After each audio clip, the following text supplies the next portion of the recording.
There we go. And let's see, just gonna get rid of that. There we go. So I have it on Jul's screen, by the way. So it's great to meet you again on the next discussion, so our second. And I hope it will be as interesting as the first one, Jay. Well, we'll aim for that. And you have asked me what are the meaning of the letters in the Industry 5.0 newsletter, the Yes. Y and R. So R is new, so I will explain first the old ones. Y means that the news is in a direct relation to Industry 5.0 origin or its principles. So it's not fake. Yes is the original. It can be directly referring to Industry 5.0 in a way to my work or anybody else, or it can have a content which is respecting the principles which Industry 5.0 generally respects. So this is why.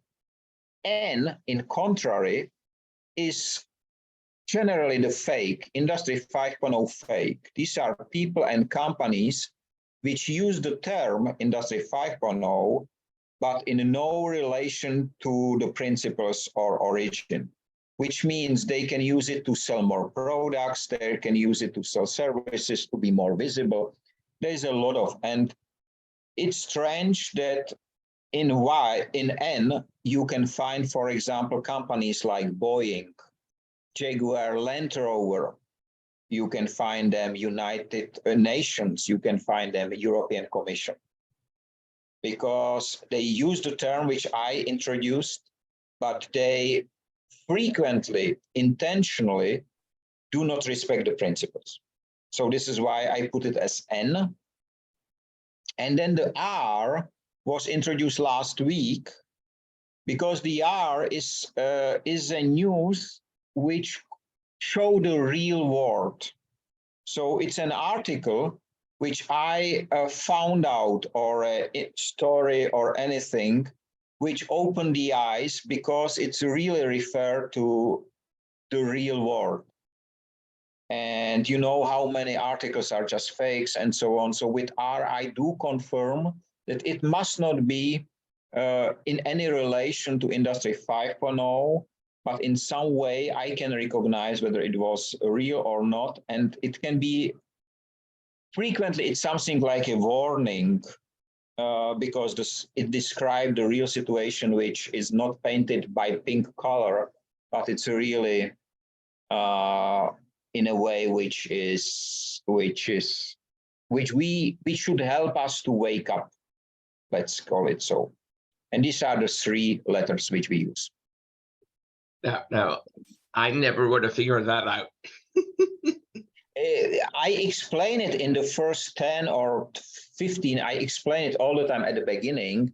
Then I stop to explain, and because I introduced the R last time, so I think the last newsletter or the one before have the explanation at the end, but at the end, before it was at the beginning. So maybe I will put it in the next one at the beginning so that the people do understand what they are reading.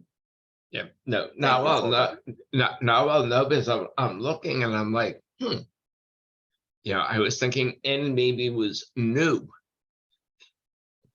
It's for me, it's very important that you mention, because the other readers may be in the same situation when they do not follow from the very beginning. And for me, it's very important that you mention it. And as I said, I will, in the next one, which will be published tomorrow, it will be explained at the beginning, what does it mean? So it will help the people, and I will keep it for some time up there. No, that's good. No problem. I figured it, once I knew what it was, it would make, a little more sense. It's interesting, with the end, when you're talking about, what some of these companies are saying, I guess that's a little bit like greenwashing. It is not a little bit, it is pure greenwashing. It's intentionally, so it's really intention to mislead the audience. And this is done when I speak about European Commission, which is the leading this greenwashing. This is an organization which you will never entrust to behave like that. But unfortunately they do, and they know it because I spoke with the heads of the European Commission when they used for the first time, and when they officially included Industry 5.0 in the European Development Sustainable Framework. It was on January 7th, 2021. I read the document and I was confused because there was nothing about waste prevention. There was nothing from what I introduced, just the name.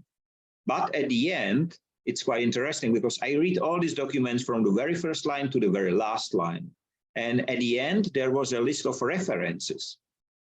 And there was 69 references. And the interesting part about reference number 68, Industry 5.0 definition by Mike Rada. And when I realized that, you know, I take the phone and call to Brussels. And I explain that you're referring to my work and you do not follow the principles, you do not even mention it. So I have a meeting with these guys, with the tops, with the leaders of the department, responsible department. And we have a talk and they say that they know about me, and they must, because, you know, I informed from the very beginning, I was informing European Commission. They never replied, but they received my emails. And they confirmed that they will cooperate and they will work together and they will narrow. They didn't do a single step. From the two members from the two heads, which I spoke with, only one is remaining. But it is still the same person which was there in the call. So it's intentionally, and the intention is to mislead the people, mislead the citizens and the companies.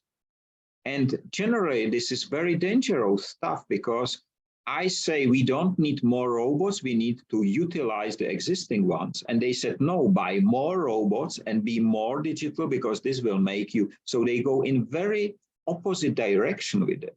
They just rename Industry 4.0 because it did not work anymore. And they just use 5 instead of 4. And this is why they make let's say the subheads of the department.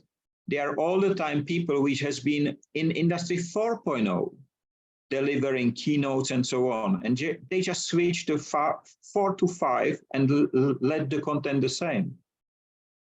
And that's wrong because Industry 5.0 was delivered because Industry 4.0 is faulty and there are issues inside.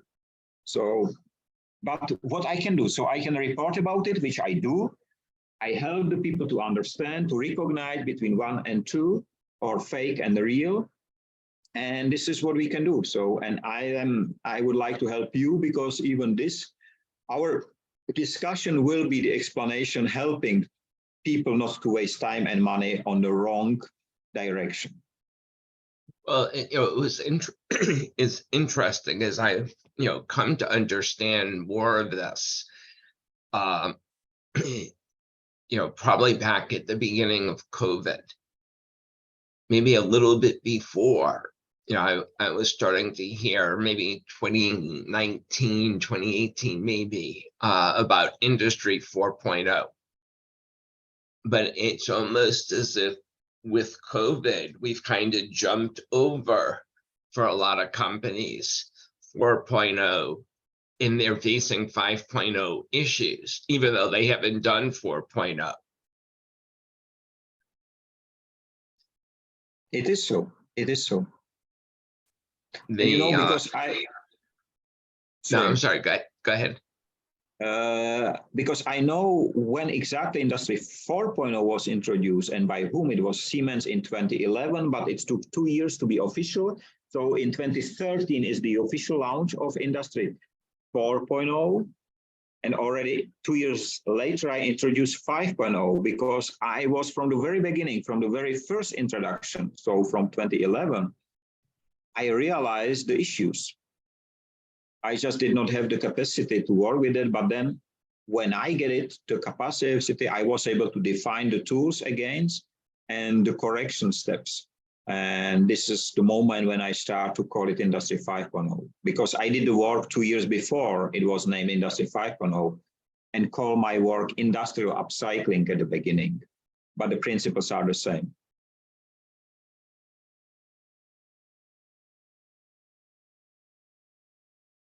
I'm just writing down a note. You know, part of this, you know, when you're talking about upcycling is of physical stuff. Yes. One of the things, you know, that I'm taking away, I guess I'm a little more attuned to the people side, the human-centered side, where they're talking about things being more human capability, about belonging, about feelings, about emotional intelligence, about relationships, where it's almost, I don't know, it's a little bit of upcycling people to a degree. And you know, a lot of the stuff, you know, I was talking with Nella Jaleska, and I know she's commented on some of our posts, and she and I were talking about the relationship between curiosity, emotional intelligence, trust, how that helps with psychological safety. It helps with a lot of the leadership paradoxes. You know, I think you've heard me, you know, talk about things like confident humility, knowledgeable curiosity, strategic generalism, and how those support the superpowers. And, you know, I think last time when we were talking, and I don't remember where we left off, but talking about regenerative organizations. And kind of that people or social waste, which, you know, it was interesting. I was going back to our notes and we talked about the difference between failure and ability. I think it was failure and ability. Whether or not somebody failed to do something or they were not able to do something. And we were talking about waste being more about the people not having the ability because something was obstructing them, something was in the way.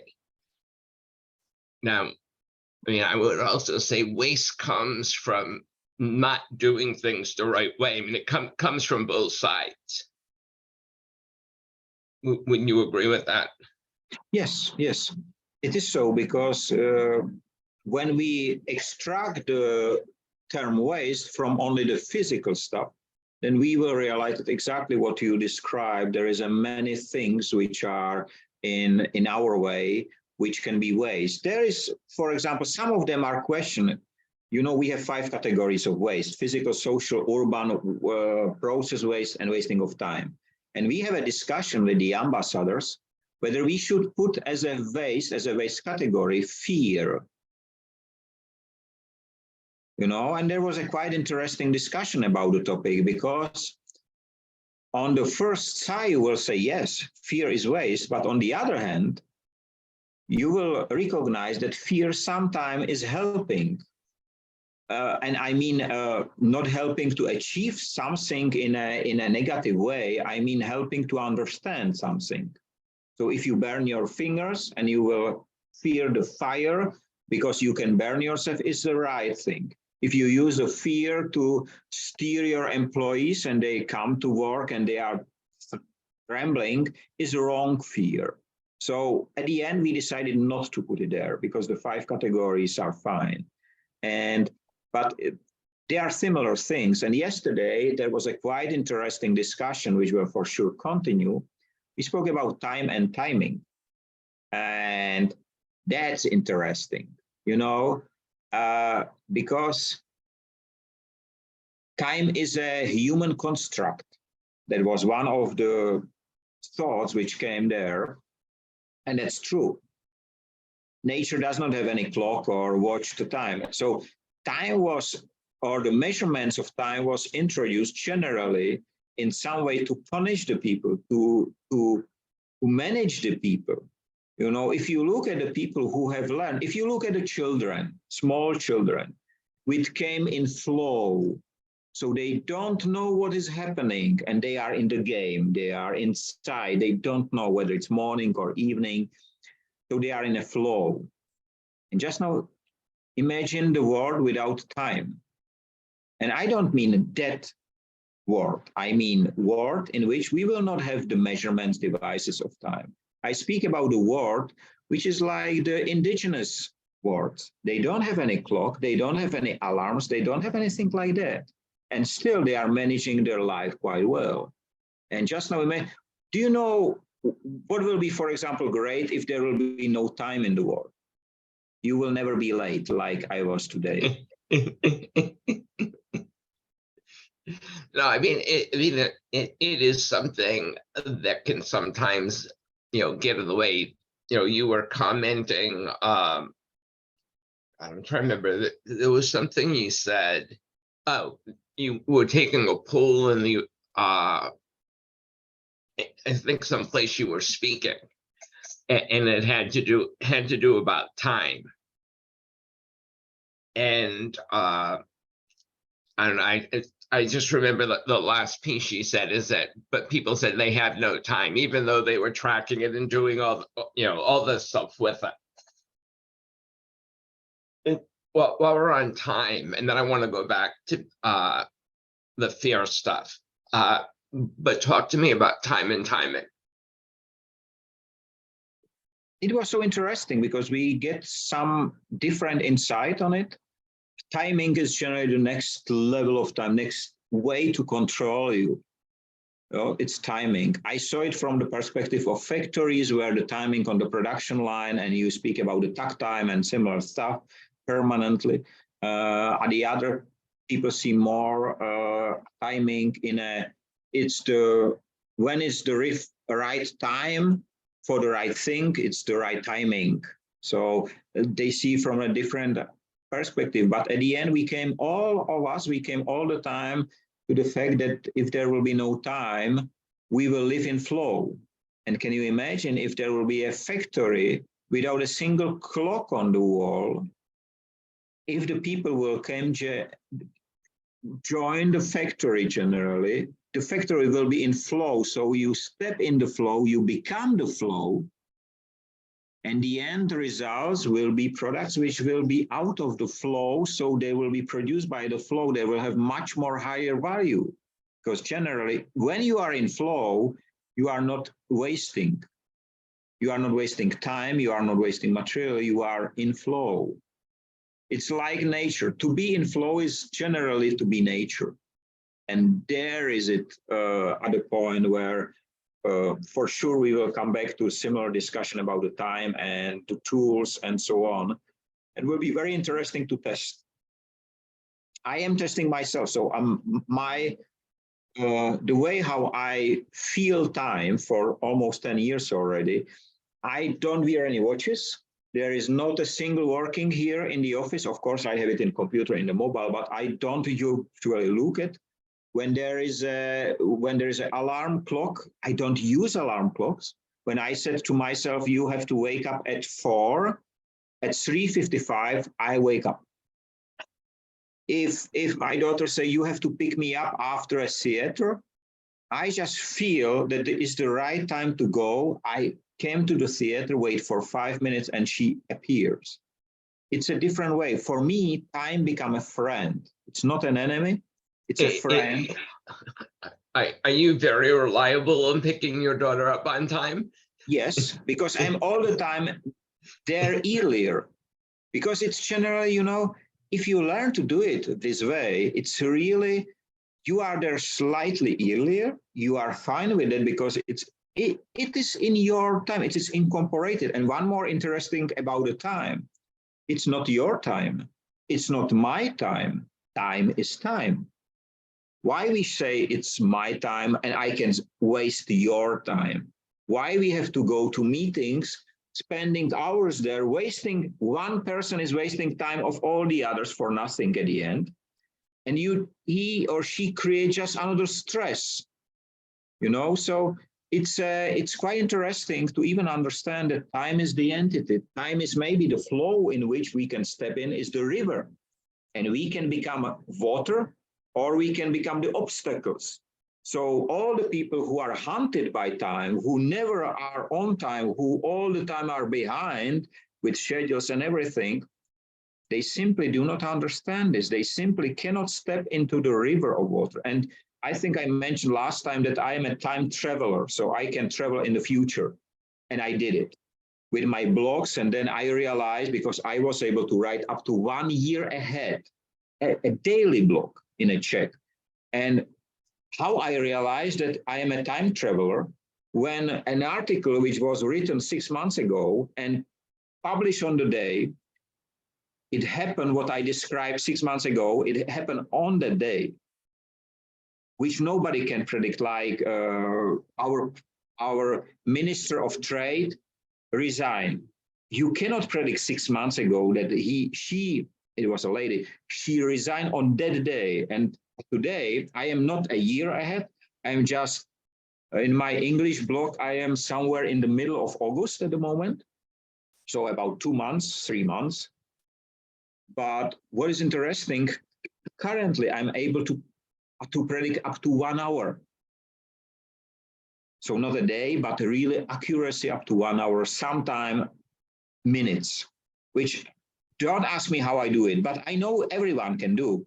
The only difficulty is that you have to go step by step. I will not see what will happen on the next Tuesday when I do not know, when I do not know, make the steps Friday, Saturday, Sunday, Monday. I will not know Tuesday, but because I have this schedule, I know what will happen. That's so interesting. And some people try to do, and this is the difference, because you do not wait what the future will bring you. You simply write the future. And this is the big difference. No, I mean, that's a good point, because I mean, myself personally, I just closed the window. I can hear you. I just closed the window here. Sure.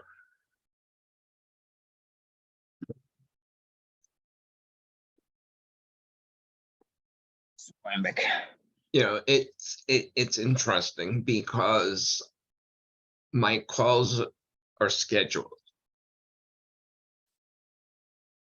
It's, finding the time afterwards, the unstructured time is when I'm able to process, the flow to get things done.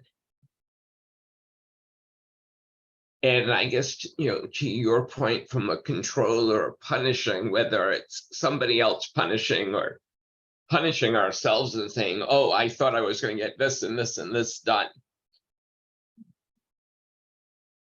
I get, ultimately things happen in the right time and place.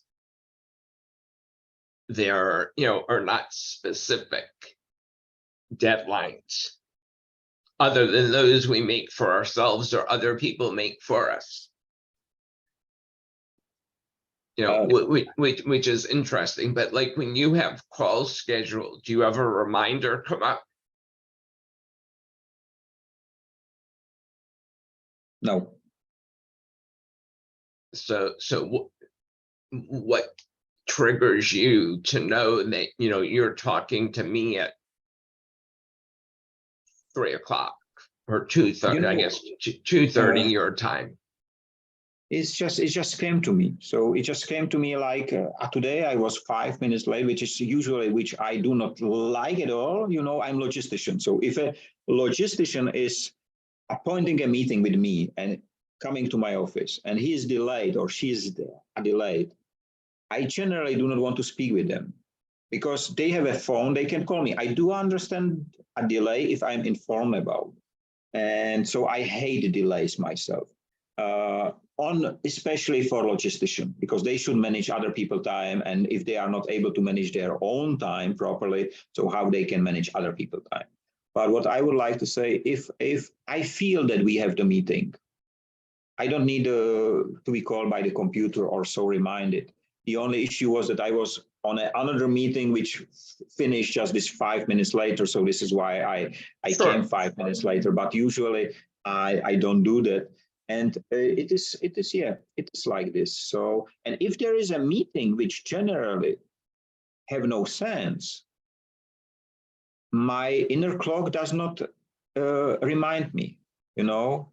Somehow it understand it will be wasteful, and I'm not reminded, and then somebody from on the other side generally confirmed that, or that he or she would like just sell something to me or whatever. So it will be wasting of his or her time and my time as well. So I'm not reminded.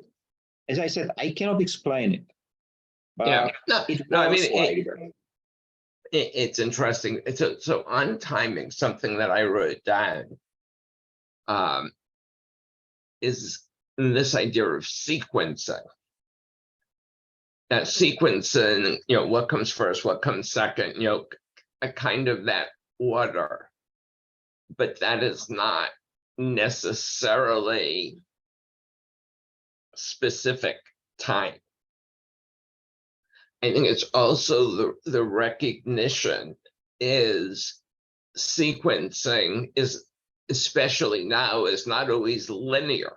It's not always A, then B, then C, then D. Sometimes it's A, D, B, C, A.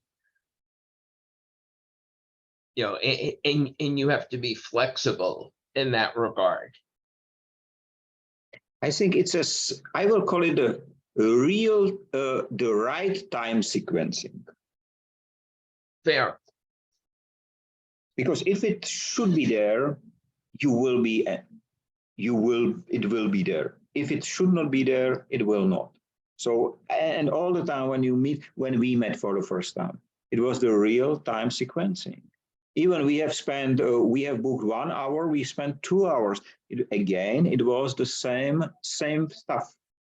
So I think the real time sequencing will be closer to the topic. Sure.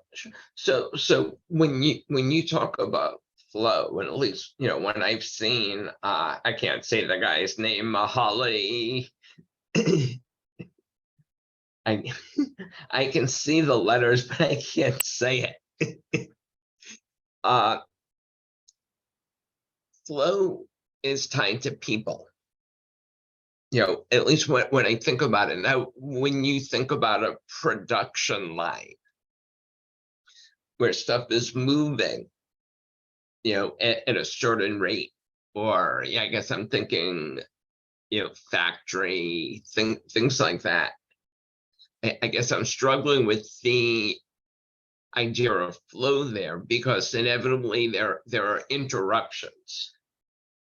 And that's exactly what generally, these are the silos, and this is what needs to be broken to achieve the flow. If you look at the river and floating water, there are stones in the river as well, but it does not disturb the water. The water is floating. And this is why you can establish such an environment, I think even in a factory, only if every single part will be in flow, including these obstacles that you need to make it to make a break. So the break will be in the flow included. But the only how you can do it, the only thing how you can do it, on my opinion, is that you know how the flow is as a complex picture.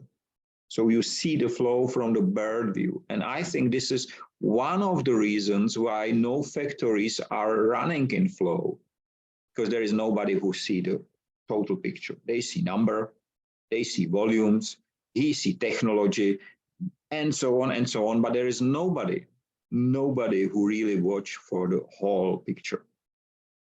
And it's not just, if you speak about factory, it's not just the factory inside generally. If you would like to have a really the flow, it must be even the connection parts before and after. Sure. So This is what makes the flow. This is why nature is in flow. And you know, I don't think that the flow is just for human. I think that the flow, if you look at a cat waiting for a mouse somewhere to catch, it's still for a long time it stays still. I think many animals and many other species are in flow. Even trees, I think, are in flow. The only who are not are humans again. Versus discrete breaks. But I don't know if you were talking about Toyota. Maybe one of the times, and I guess if somebody can shut off the production line to fix something, I guess my perception is that that's a break in flow. I guess, if you're looking at it at a higher level, you're ultimately helping the flow by what you're doing. You're not breaking the flow. Is that a fair way of looking at it? I think so. Usually I use another example. I usually ask when I have workshops for logistician, I ask, where do you think that the logistic chains begins? Luďka má meeting, jo?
So just now we show quite an interesting interruption of flow generally. But coming back to my question to the logistician, I asked them, where do you think begins the supply chain? What will be your answer? I know you are not logistician, but what will be your answer if I ask, where do you think it's the beginning of supply chain? Probably where the natural resources or the ingredients are somehow gathered. And very similar answers came from the others. They say at the purchase, at the moment of thinking about the project, whatever. Sure. But it's not true from my perspective, because you concentrated on the term logistics. And you forgot the term chain, because if there is a chain, there is no begin and no end. So what you named was generally, I ask the same question can be about the flow. So I ask about chain in a meaning of flow.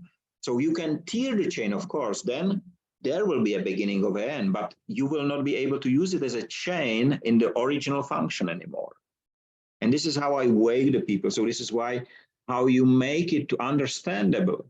And in the production and logistic, especially, if you improve one part of the chain, if you just improve it, you do not make it out of steel, you make it out of gold, let's say. I know it's stupid, but what you have created, it's not a better chain. you have created two issues, one before and one after. These are two bottlenecks which you created by improving one simple part of the chain.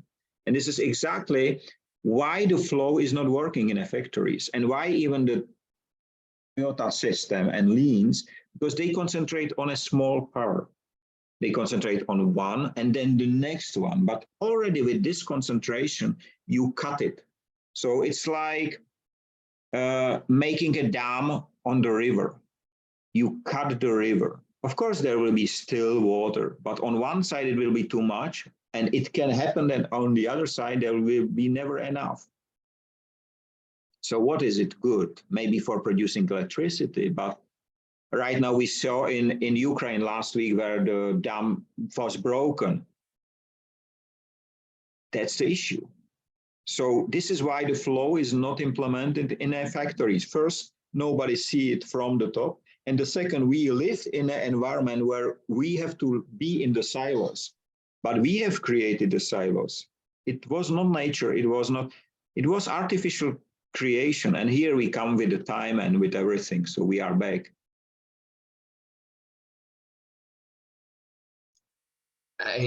Part of what you're saying brings me back to math. And most of this is kind of washed away in my memory, but process and batch. And how a process, you think about a chemical process, there's flow. If you're making cups, it's more discrete. Flow is a matter of perspective. And you said about there not being a beginning and end. I guess the first time you're building this, so I'd say the supply chain starts when you start to bring the materials together. Now, if you're in a circular economy, when you're done with this and it gets recycled or upcycled,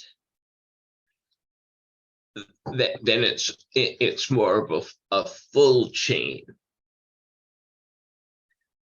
But no, that's interesting. The thing I want to go back to, though, you were talking about fear and being afraid.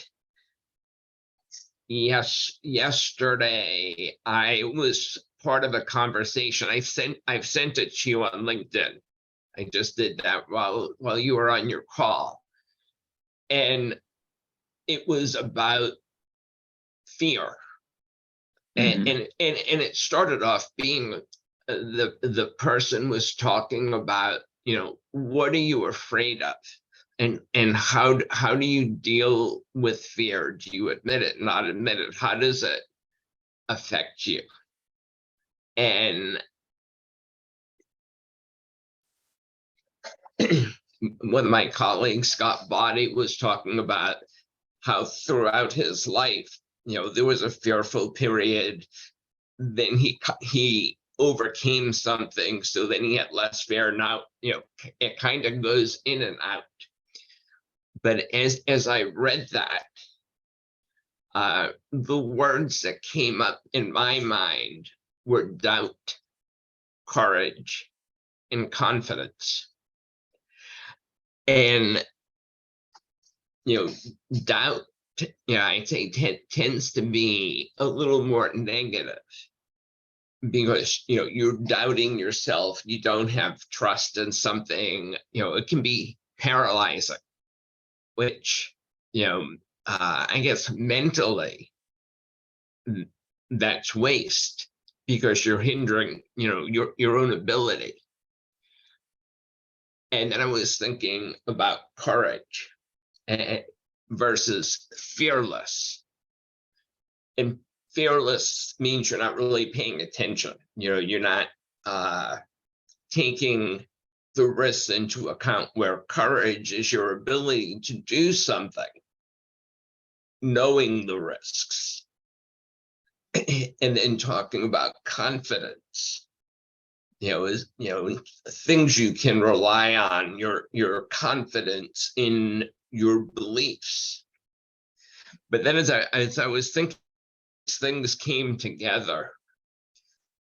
To your point, I mean, fear can be good. Fear can be because you're more alert to the realities and uncertainties that are going on.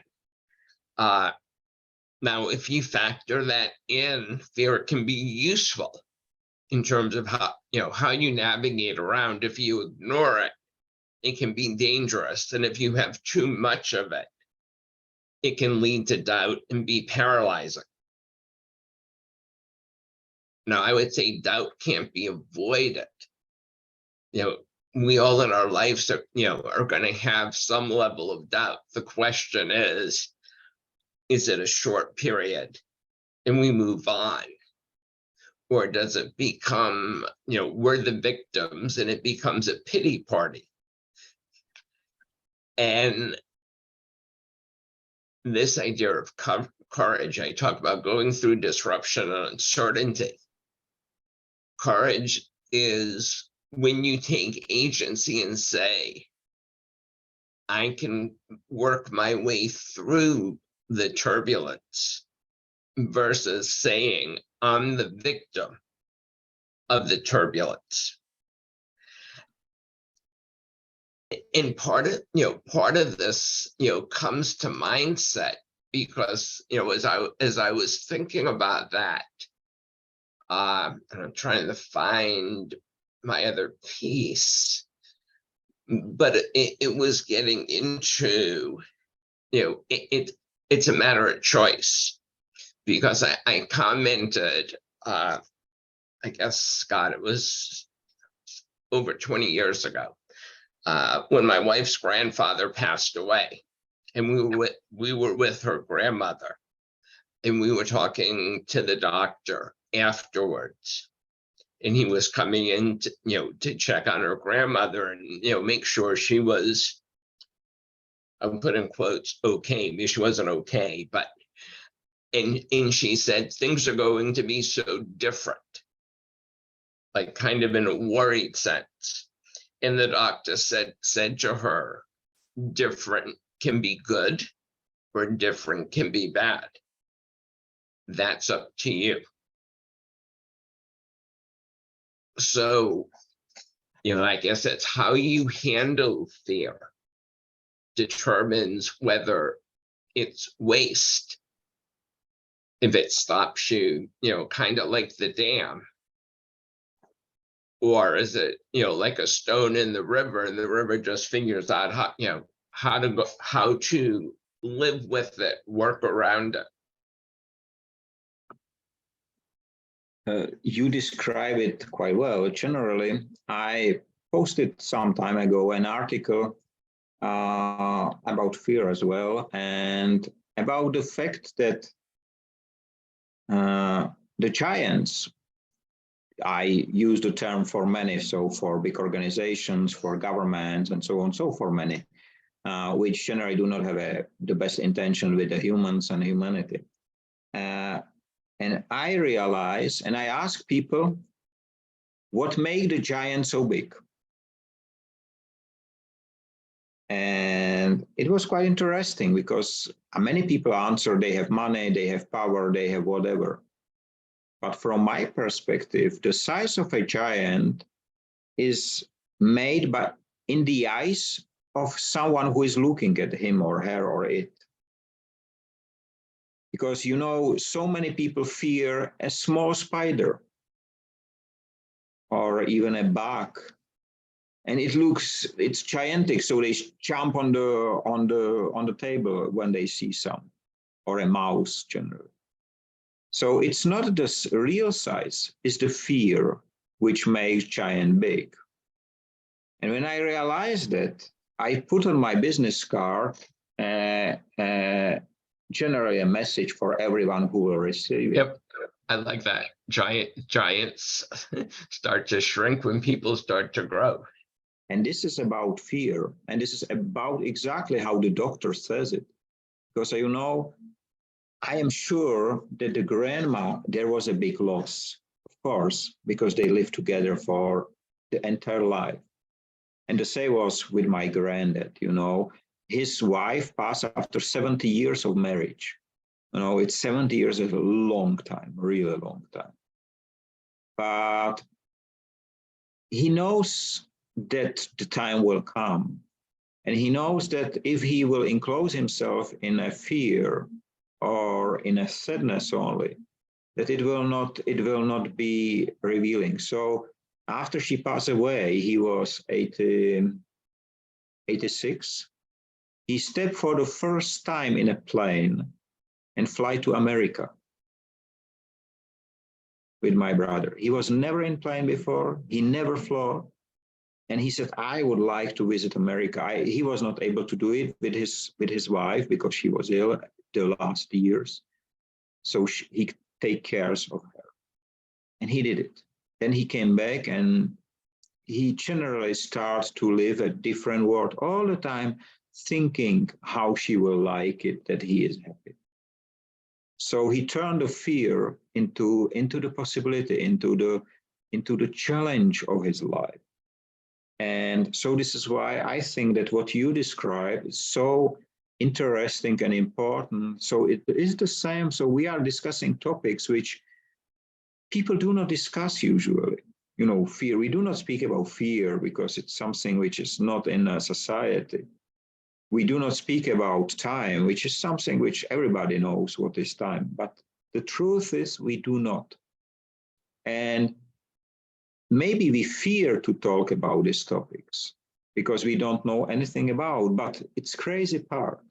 You know, do you like honey? Yep. Standard honey. Yeah, me too.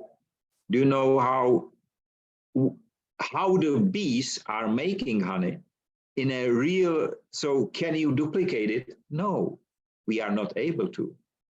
You drink water, so do I. And humans are not able to produce water. Despite all the computers, despite everything what we have, we are not able, and we did not spend enough time to investigate the way how to produce something which is given to us for free. We are collecting energy from solar. We are connected it from wind, from water. And we ignore the biggest energy source, which is a lighting.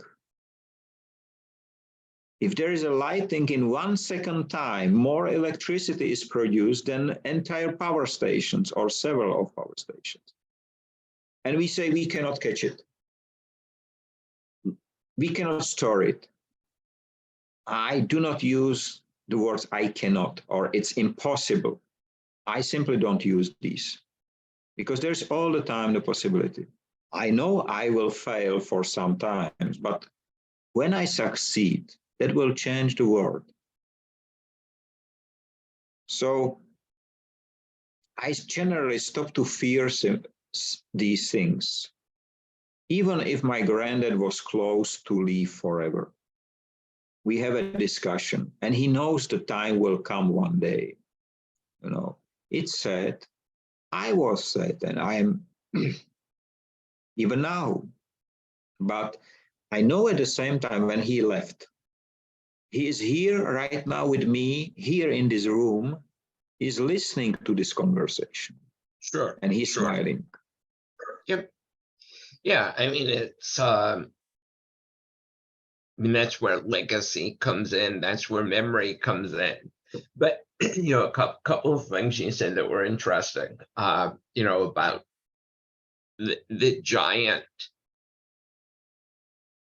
You know, it is from the perspective of the other person looking at the giant. But it's also can be a mistake in terms of the giant looking at somebody else and thinking they're bigger. Yes. You know, which is interesting. And I'm reminded, I did work in banking. And there was a small bank I was working with, and we're going back, God, almost 35 years. And I can remember this discussion I was having with somebody at the client. And part of my job was to review the loans that had been made and try and identify the problems ahead of time, or when something was looking riskier. And I remember that I was concerned about a particular loan, and I was going to write it up in my report as something the bank needed to pay more attention to. Now, Zoom is the great equalizer. You and I look, me looking at you and vice versa, I'm like, look, you're the same height as me. I'm 5'4". How tall are you? I can tell you in centimeters. I cannot tell you in your measurement. So in centimeters, I'm 185. I think it's slightly more. You're taller than me. Probably. Now, but we don't know that. And, I've talked to people on Zoom that look the same height. And all of a sudden, I'm in a room and I'm 5'4". So let's see what that is. I can't do the metric in my head. That's 5 1/3. Times 0.6. No, that's not right.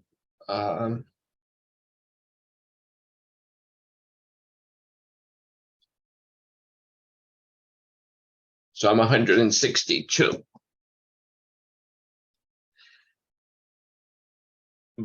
So this other person was, probably 30 centimeters taller than me. And I'm like, wow. But this particular client, so I'm talking to the loan officer, the person who did the loan, and I said, I'm really concerned about this. And this is the issue. And this is why. And he towered over me. He was probably, I was, maybe 70 kilograms, and he was probably 110, 120. And he's looking down at me and saying, you can't do that. I've been here, X number of years. Do not do this. You're just a consultant. You're, essentially you're a little person. And he was using size.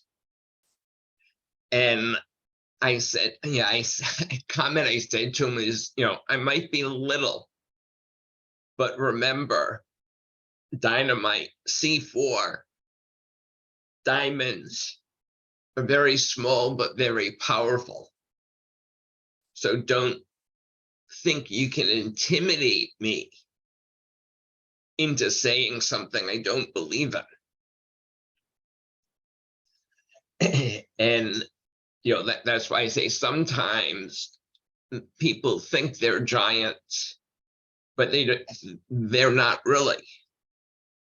Coming to this experience, I realized a long time ago that many giants are already dead.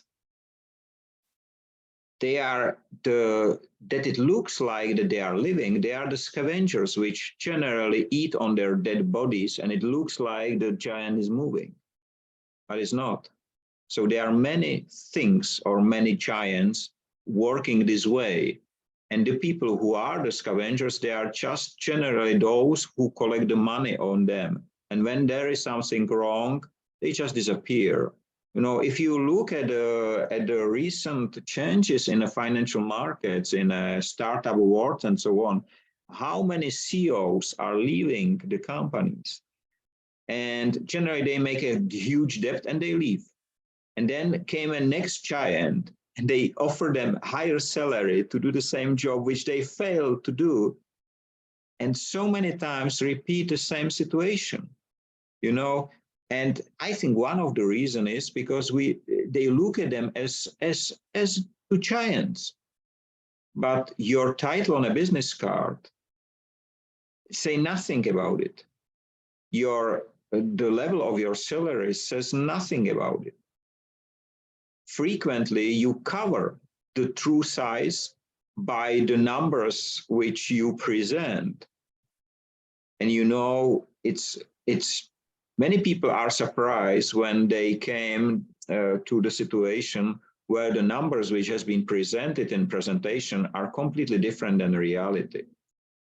And they forgot, and this is the same like with the supply chain, they forgot that the presentation is usually done to present something nice.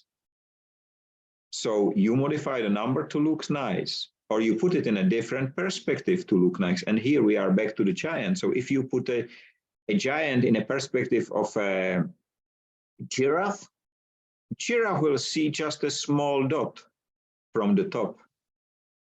And giraffe will not recognize whether you are tall or not if looking from really above. Sure. You know, it's interesting. You know, I kind of go back to this concept of social waste, you know, psychological safety. You know, you talk, you know, when giants shrink, when people grow, the leader who can be confident and humble, knowledgeable but curious, powerful and vulnerable, they're making themselves smaller so their people can grow. And sometimes, you know, there are stories like David and Goliath, where, you know, David had a slingshot, so he was able to slay the giant. Had he not had the slingshot, the wit to do something, he might not have done so well. When I think about, you know, how power works in an organization, I guess sometimes, and I'm thinking out loud here, people don't have, so two things: people don't have a slingshot, or people don't think they have a slingshot. Slingshot, when they actually do. And, you know, that's, you know, I guess where fear comes in. Sometimes, you know, some people, you know, might take a step.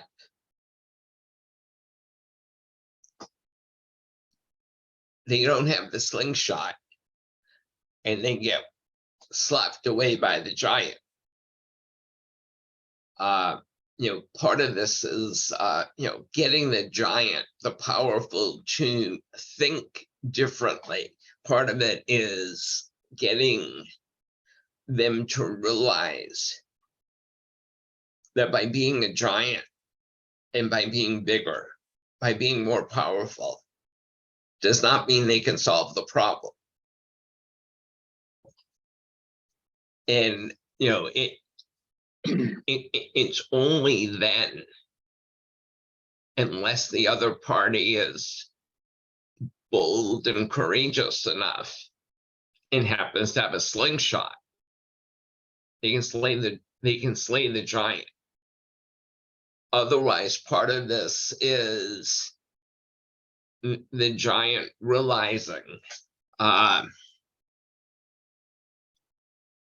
that they need to stop acting like a giant. And this is for them very difficult because because you grow up, or it's not that you grow up, you are grown up by someone else into the giant role. And you mentioned leader and leaders. There is interesting, generally in politics, I don't see a single leader between politicians. You know why? I realized that some time ago. Leaders are not being voted. Leaders are followed by someone. But generally, if you need someone to vote for you, means you are not followed by the people. Otherwise, you will not need it. Right. So it's quite interesting that we set up a system in which the politicians need to be voted, means they are not the natural leaders, let's call it, and they need to be voted. And we built our systems, our political systems and everything. There is much more generally strange things, like we established the right wing and the left wing. You know, it's like right and left hand. How do we want politics to work and deliver results if we from the very beginning establish two opposite parties which has nothing to do in common except of that they get a big salaries which they can live from and they have no obligations generally. So how can we expect that there will be a united approach? It's so strange. There are so many things which if you go and think it a different way, not to look at it from the perspective of a giant, which unfortunately the children in the school, the students, they are being taught the perspective of giants. Be like Elon, be like Jeff Bezos, see whoever. So, but that's wrong. And you name it right. So if you take a step back, usually from a giant, if you are too close, the giant will be like a wall. Right. But if you go two steps back, it will start to shrink already because of the perspective, because of our eyes, how they are set up and so on. And if you are far enough, the giant will be tiny.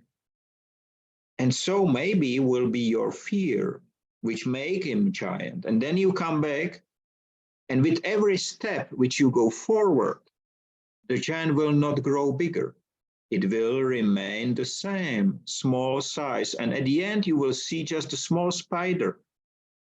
It will not be the giant tarantula or anything else which you fear before. And this is so interesting. So the giant size is about perspective and fear and the way how you are looking at him, her, or it. And well, and the thing that's interesting, one, stepping back, I mean, that was a strategy that I had because I didn't want to be like this. So that would change my perspective. The second thing is what makes someone a giant sometimes varies by the circumstances in the context. So if I'm going to be an American football player, size and strength are very important for certain positions. For other positions, being a giant is about being fast and nimble. Some people are giants because of the ideas they have, the way they communicate, the way they work to help other people understand. Some people, and this is becoming this is becoming less and less effective. They believe they're giants or they're perceived as giants because of their position. And I remember, one of my early encounters as a consultant and was doing work with this very large bank. And the CEO was kind of feared to some degree in the organization. And I remember, we were presenting and we were advising him. And I remember talking to my manager and saying, oh my God, he runs a business that is the 10th largest bank in the country. They've got, 50,000 employees. He makes, $10 million a year. Who am I to tell him? And I remember the manager saying, what do you think he does when he gets out of bed? Goes to the bathroom, brushes his teeth, showers, shaves, gets dressed. Same thing you do.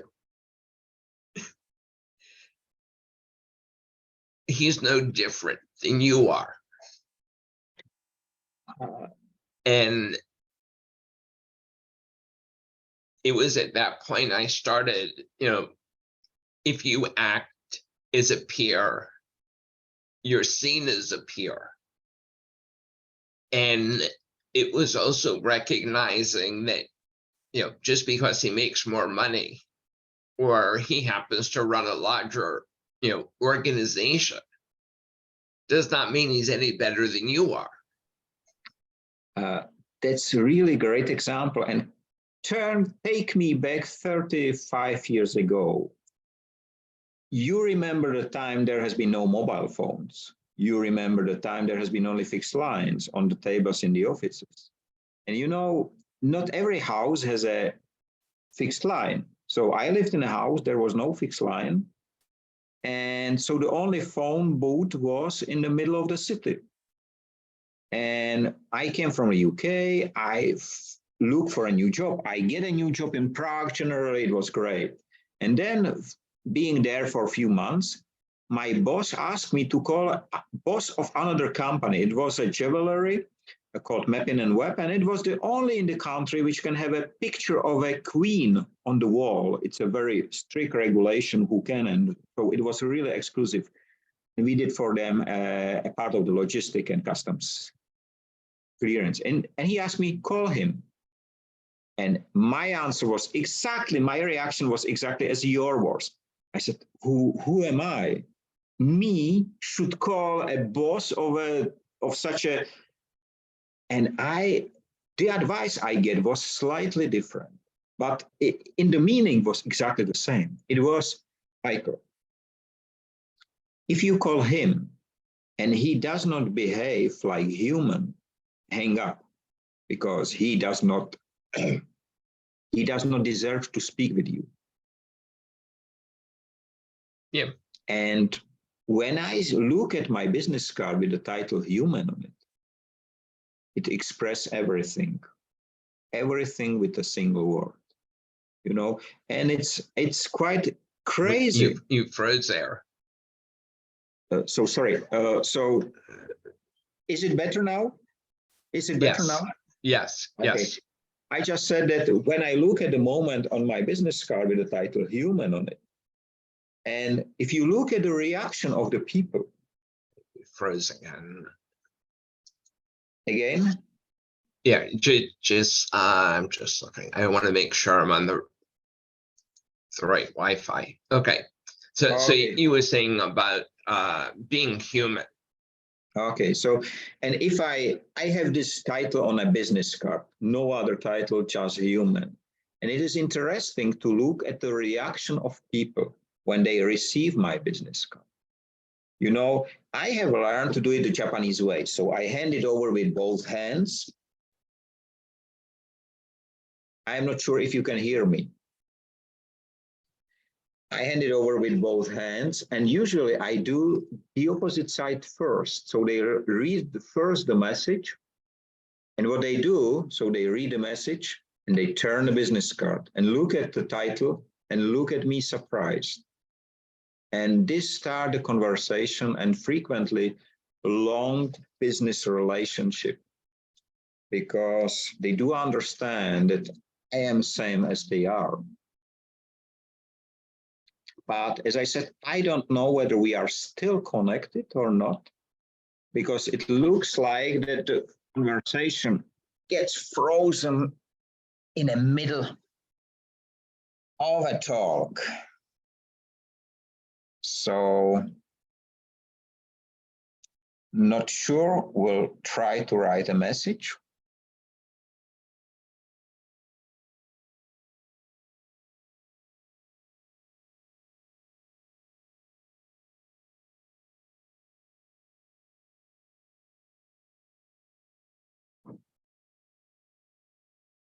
So we lost JR for a few minutes, but it looks like that he will come back because the event is still being recorded. So I hope you like the conversation which we have in here. It is important to say that we never prepare for these talks. And it is important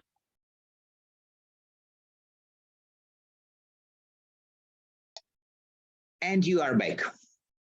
Sorry about that. That was on my end. I have to pick up my phone.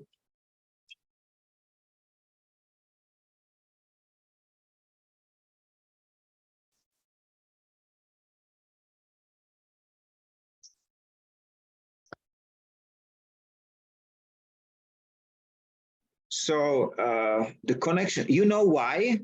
Because the giants fear our conversation. I think it's very true. You were talking about being human. We're all humans, so that acts, as an equalizer. And I'm kind of reminded, you say that giant has power. It's the other person gives the giant the power.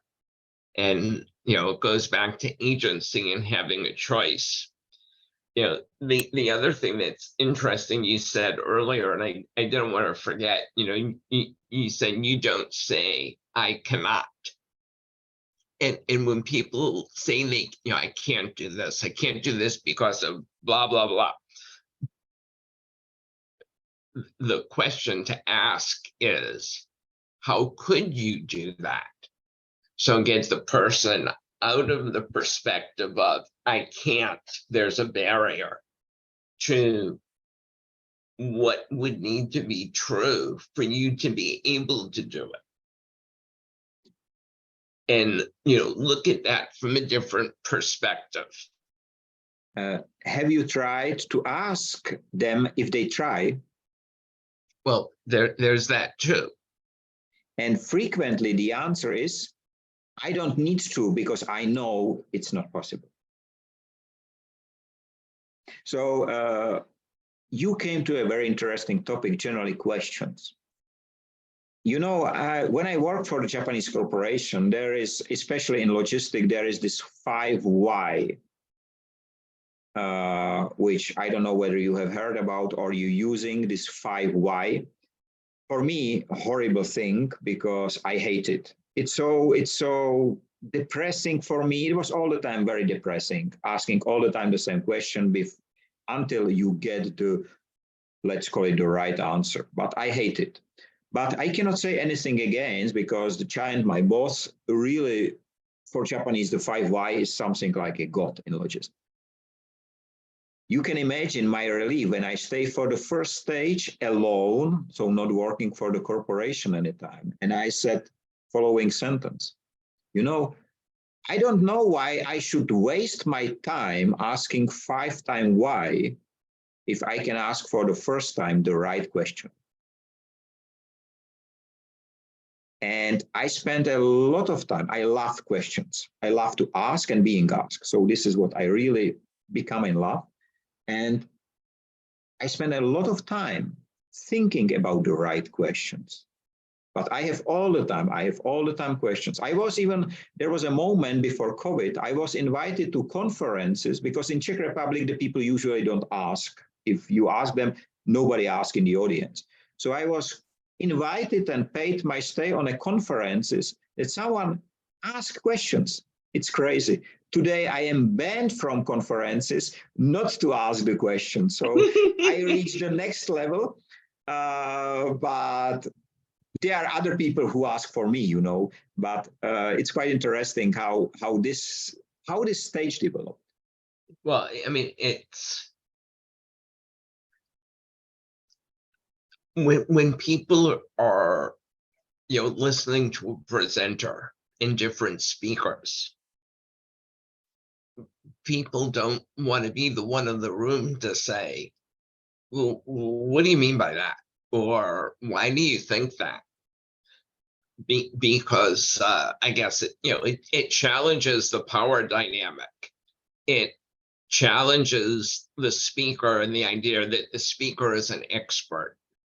You know, who are you to question? But once you start asking questions, all of a sudden it becomes okay for everybody else to ask questions. So somebody's always going to be first. You said it. If you figure out the right question to ask, you don't always know what that right question is until you start asking questions.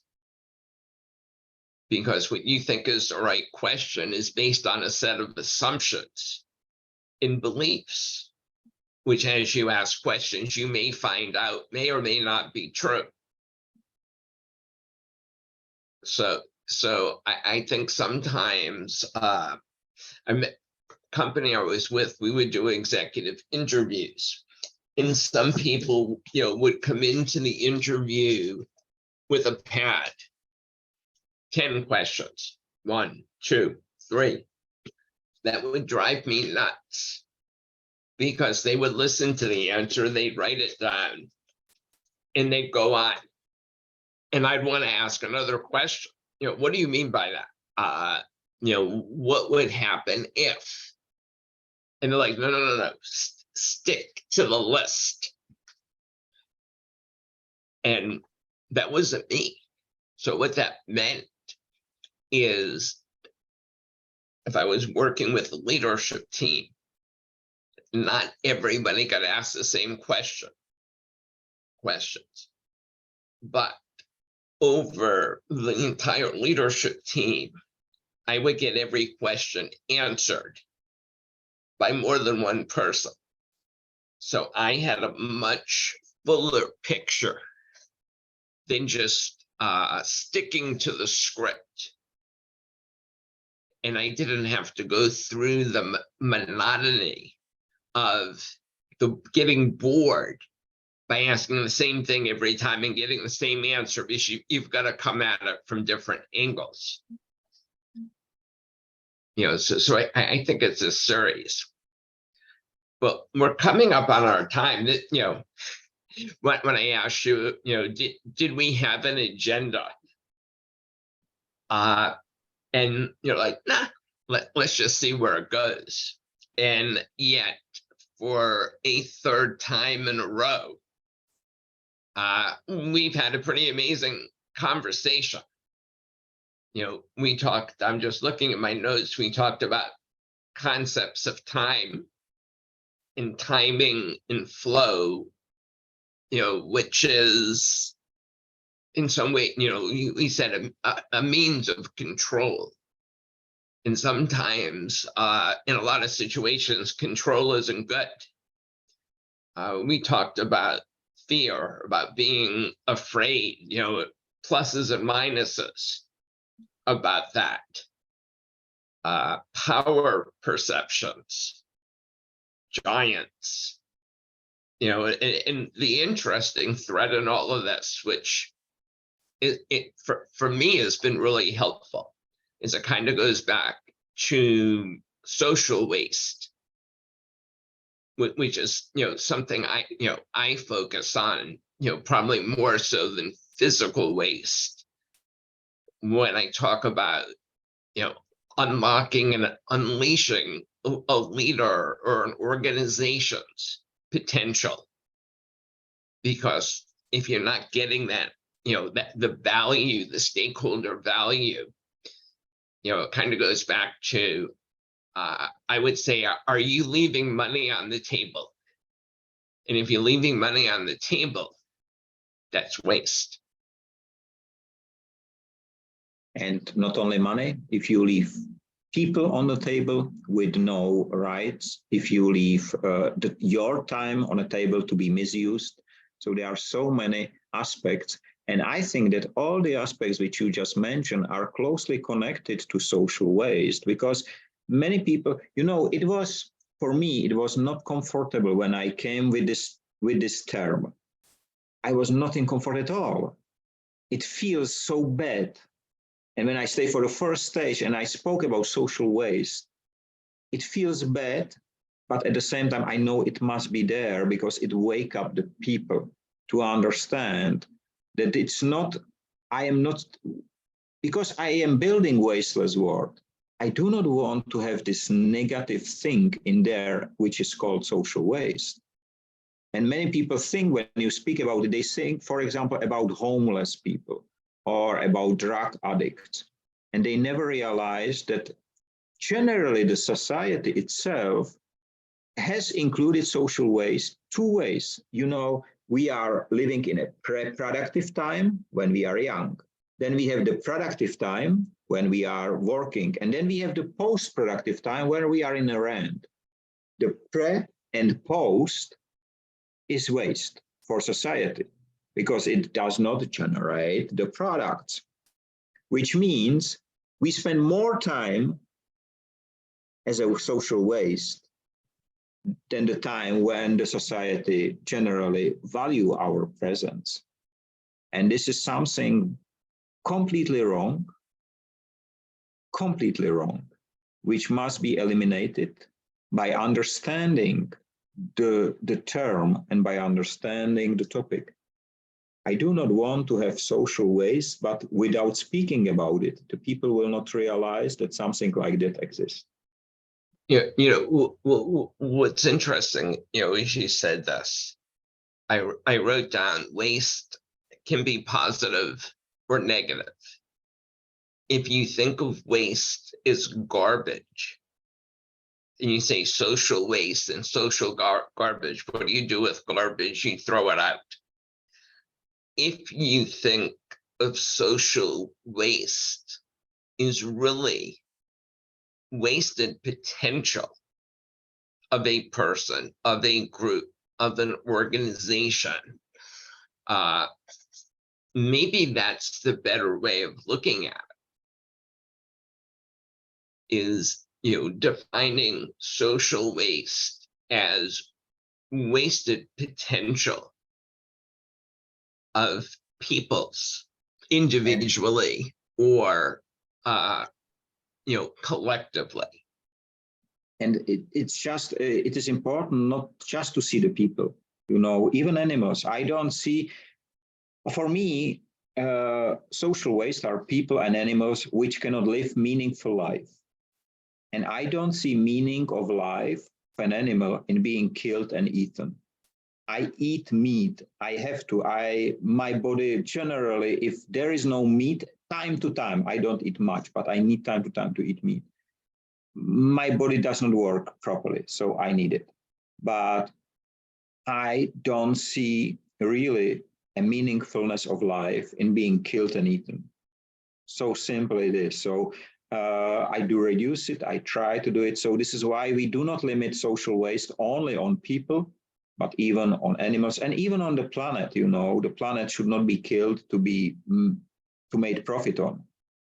So, but we connected, and there was a big discussion about it. So we connected animals in that as well. And it is important for us. And there we can learn a lot about the flow and about others from nature itself. So it was really good. Well, the thing, not everybody, some people will say, animals are very important, people are important, they're all important. But, I still go back to wasted potential. Now, that also, in some cases, kind of requires the assumption that all people have potential, or that all people have good potential. Some people have bad potential. It's still, it's still wasted. But if you don't give people the opportunity, you'll never know. That's correct. And my philosophy, when I'll talk to an organization, they're like, oh, it sounds like we need to get rid of a bunch of people. And I'll be like, don't start there. Start with the belief that these people, that people can change for the better, contribute, add value that they're being hindered from. So you give people a chance, you give people an opportunity. Now, if they don't waste the opportunity, that's on them, versus it being on you. And kind of goes back to Gary Ridge, who's the CEO, was the CEO of WD-40. And he talked about, he said to me, I was talking to him the first time, he said, do you know what fail means? And I'm thinking to myself, this is a trick question. I'm thinking to myself, failure means something went wrong. So there's the negative connotation. So I'm kind of hesitant. He looks at me and says, I think you think this is a trick question. So let me tell you. He said, fail stands for first attempt at learning.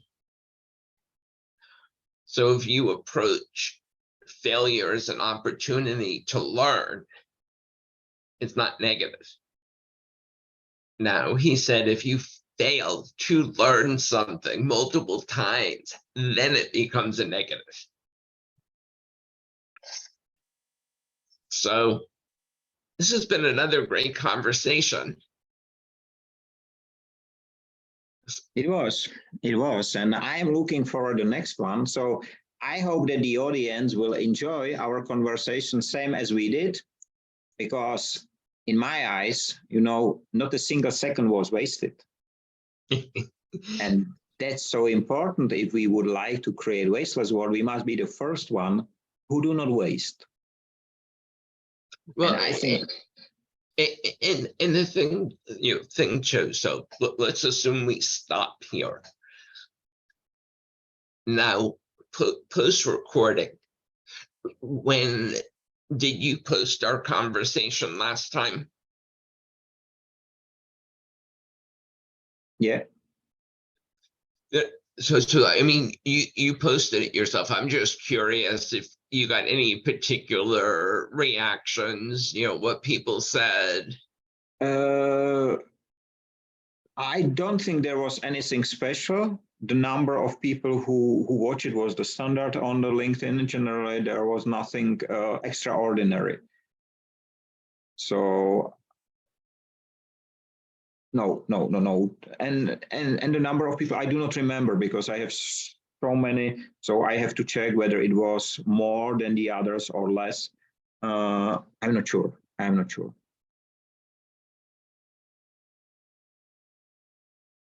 But I think, it's frequently that you see that the people start to use the words which you have used. The people start to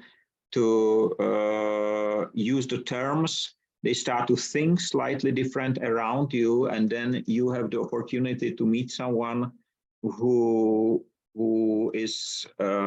tell you, but I have listened to this conversation, but it came usually unexpected. So and I'm just now trying to find out as I posted, I cannot find it right now.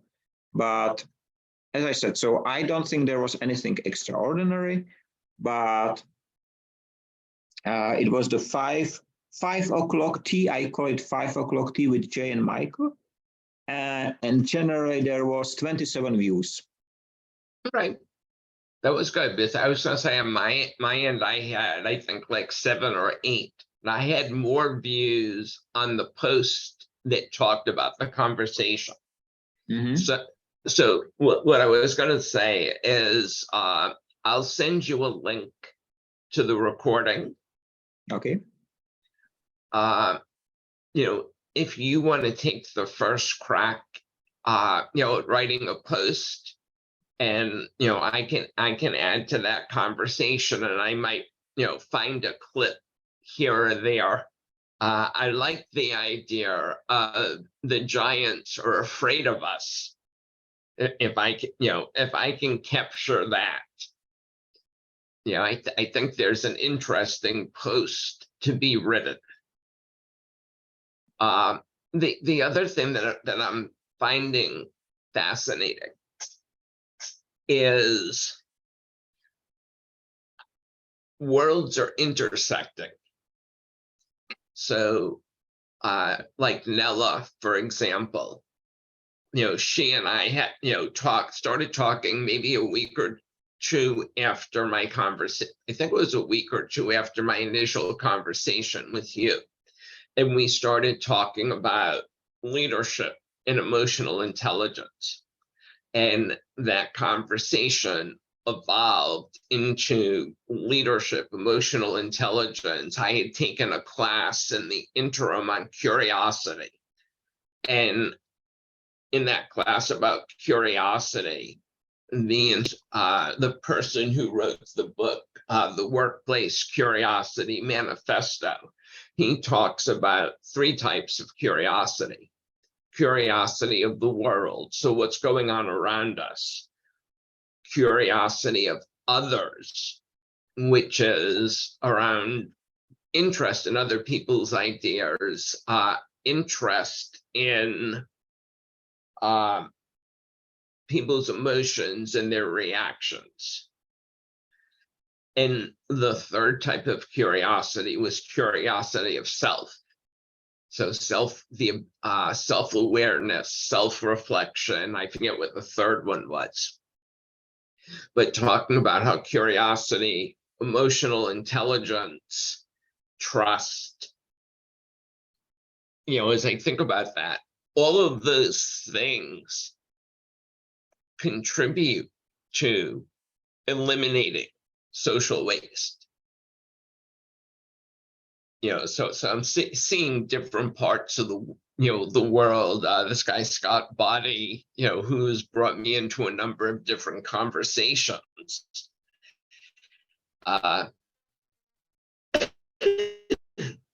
You start to see how everything's interconnected. I haven't figured out what to do with that yet, but I think there's, you know, maybe a half-day virtual conference where, you know, we each have, you know, a piece to talk about how, you know, how some of this comes together.